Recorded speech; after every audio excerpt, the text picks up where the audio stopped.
Today, I have the pleasure of chatting with Angie Coombs. Among other things, Angie is a musician with a background in neuroscience, and I'm going to be picking her brain on her experiences turning her passions into a business, her current project, working with a business coach, and what's on the horizon for her in 2021. So, Angie, thank you for joining me. Thanks for having me. I'm excited. Me too. So first off, neuroscience and music. On the surface, they seem like pretty disparate fields.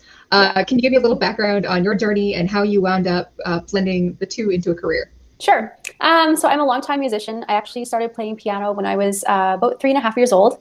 And music was just something that came pretty natural to me. And I had a great time doing it. Definitely was a huge passion of mine throughout my childhood and adolescence. And I had a band in high school. I played like bagpipes, oboe, fiddle, guitar. And then at the end of high school kind of came that decision point when, some of the messaging was, you got to get a real job. And I just didn't really see, I didn't have the resources around me to really see what kind of opportunities existed in the music industry. So I decided I would go to university and study science in the hopes of becoming a doctor. And about halfway through my university degree, I actually discovered the field of neuroscience. And that just blew my mind. No pun intended. But it was kind of like the brain at the time was like the final frontier of medicine.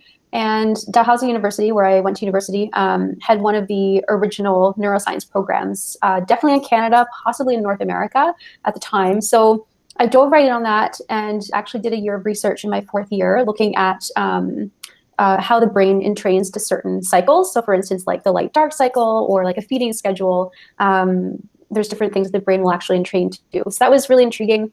But at the time, it didn't really make a lot of sense as to why I had gone the path of neuroscience. Just was something I was interested in. Anyhow, I applied for med school probably about 5 times over the next 5 years. And I was waitlisted. I got into an international school, but then couldn't get the funding to go. And I kept getting all of these roadblocks and barriers to med school. So finally, I just said, you know what, enough is enough, and it's time to consider other options.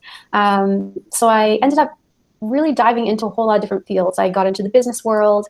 I did a yoga teacher training program where I did a lot of studies in meditation and learned about binaural beats. And that sort of started piquing my interest again in the brain and bringing back the neuroscience. I got back into songwriting again. And then in 2015, 2016, I discovered fashion technology and this group called Make Fashion. So they're the world's largest fashion show in the wearable tech space in the world, and they're here in Calgary, Alberta. Just an awesome group of makers and creators. And I pitched an idea to do a brainwave controlled dress that would light up and show my brainwave activity in real time. And they accepted the project, and I was like, holy shit. I don't know how to code. I'm like, what am I going to do? So I found a really awesome team of engineers and a seamstress who's also a family doctor in town. And we just had a great time just diving deep on creativity with that one. So that was sort of the first foray in terms of taking the neuroscience and pairing it with some art form. And it actually led me down the path to experimenting with brainwave controlled music in a second fashion tech project.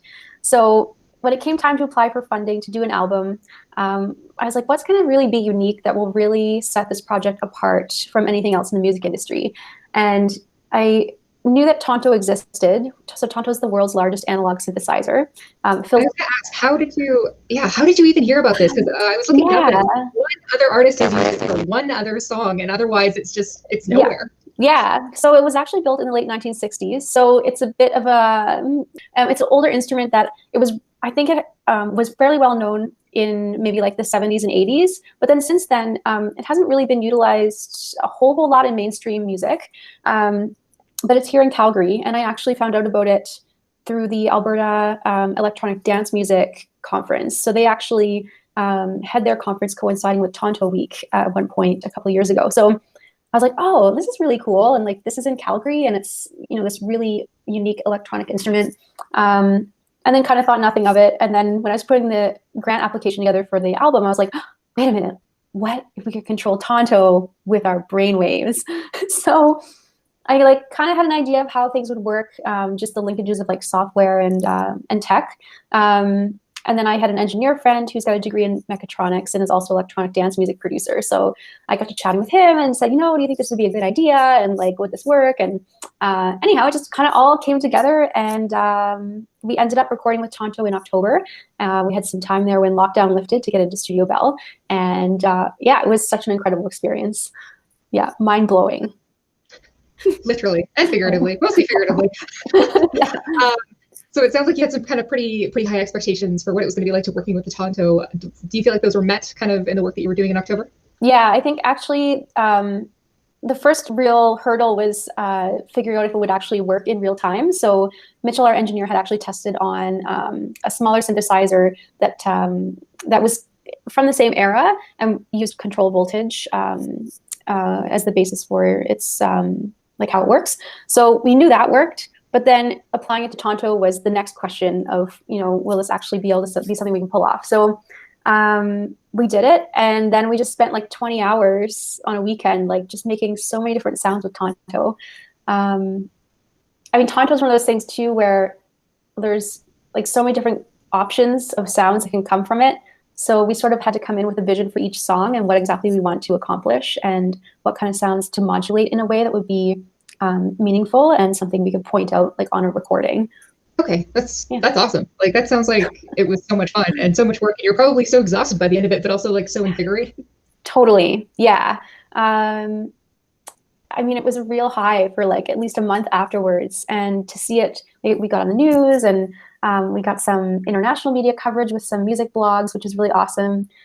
Even the president of Emotive, which is the company that makes the Brainwave headset, he got word of it and reached out on Instagram. So I think, it had a really significant impact in the music community. And even now, there's a lot of other conversations I'm having with like techie people who are kind of thinking of, well, what if we could do this with it? Or what if we could do that? So I think that's really exciting as well.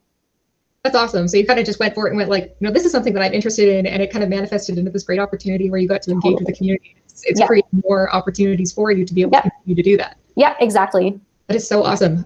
So someone who's basically like creating a new genre, because I don't really know if anybody else is doing this. I don't know if you do as well. Let's call it music of the mind, quite literally. Yes. Do you see others kind of following in your footsteps? Yeah. So I know there's a couple other groups out there doing some brainwave controlled music stuff.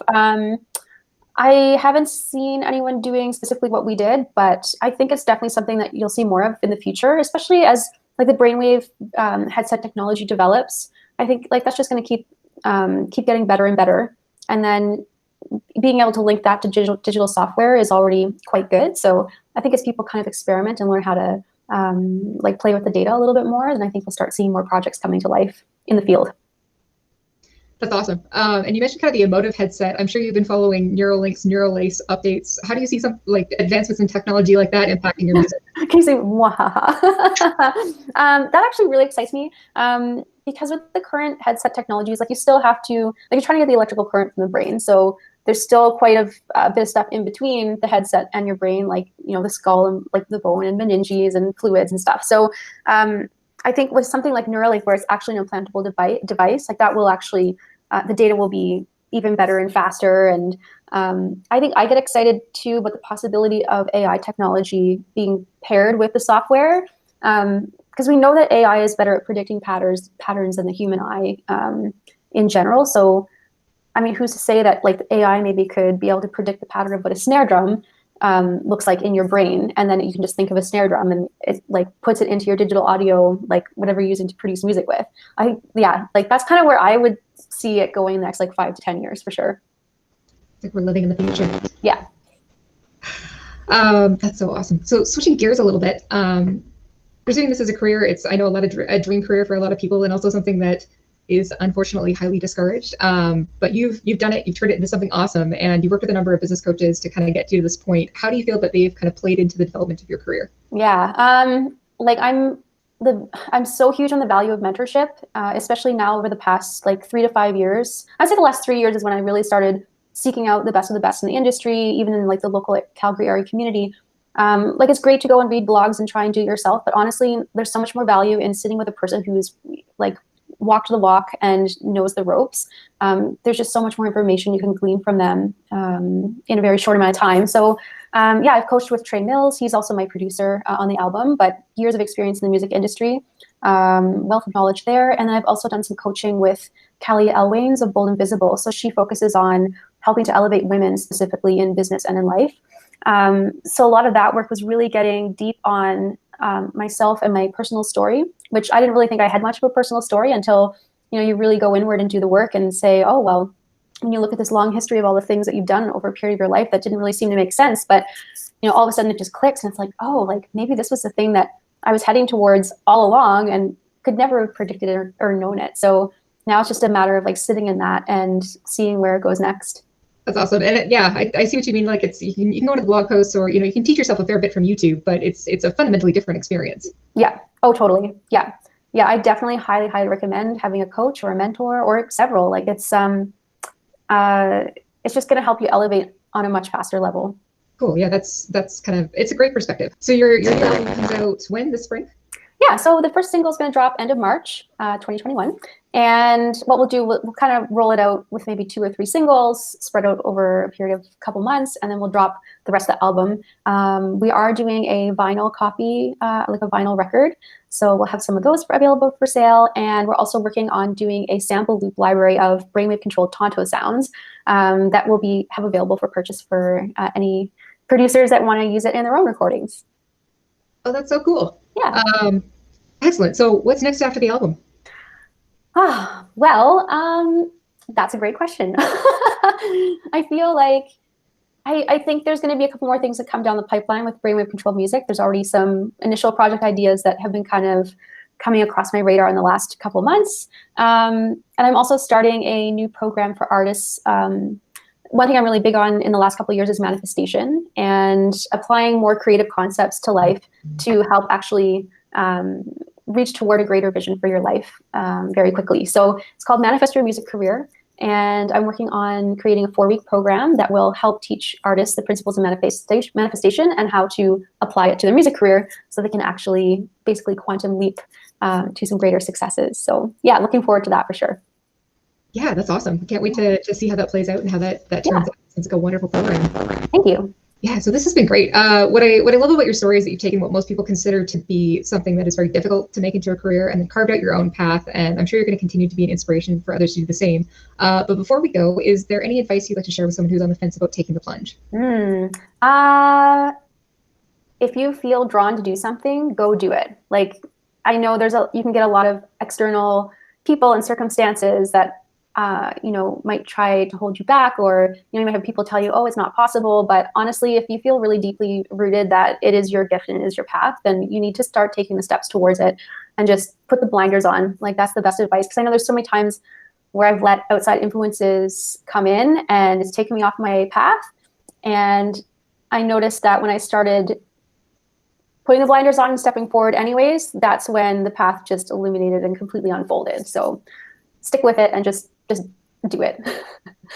That's such great advice. Well, thank you so much for chatting with me today. Yeah, thanks for having me.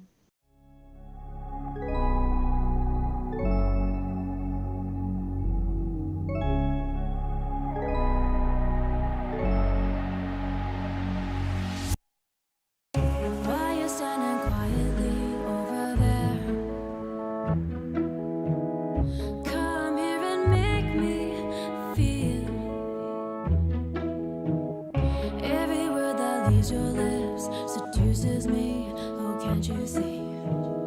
You're the only thing that I need.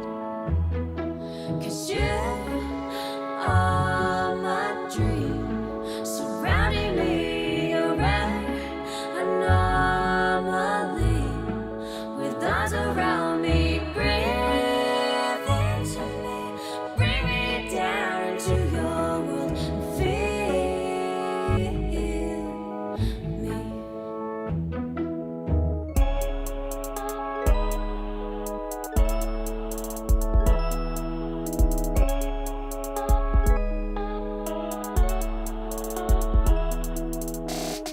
Blessed with all the many gifts of your beauty. Come here and tell me it's real. Whisper softly